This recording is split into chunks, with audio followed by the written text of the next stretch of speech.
It wasn't. Best I can tell you is what is in the criminal complaint is public knowledge at this point.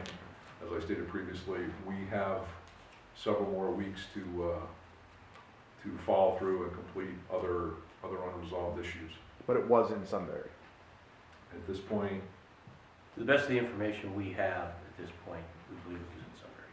correct. Are we concerned with this Craigslist situation? If she's saying that she does this for money, she's done this before? We can't really talk about her activities, as far as what she did or was doing. We're limited in what we can say. Can you elaborate on what you meant by her electronic trail? Doesn't have to be specifics, but what you guys kind of went through to get all of these clues and put them together. At this point, for my part, I would really rather not, because there are several unresolved issues. We were aware of a change in the criminal element in the central Susquehanna Valley, and there were some plans that we had postponed. This may change our longer-term strategic goals, not specifically because of this issue, but because of other issues that came up through this. But at this point, I'd rather not comment unless the district attorney wants to.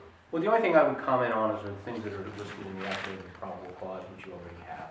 And that is that there were search warrants for phone records. And they were very instrumental in following up on this and obtaining the information that led to her. So it was an electronic trail that was basically filed. The officers did an excellent job starting with very little information and building the case up to the point where we're at today. Was the victim's wife notified that there was an arrest made? She was. Was she taken into custody or did she hand herself in? And when did that occur?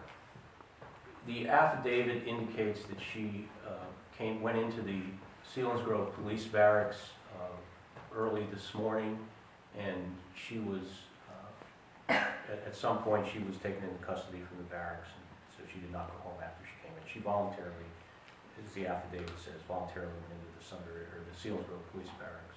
She lives in Selinsgrove?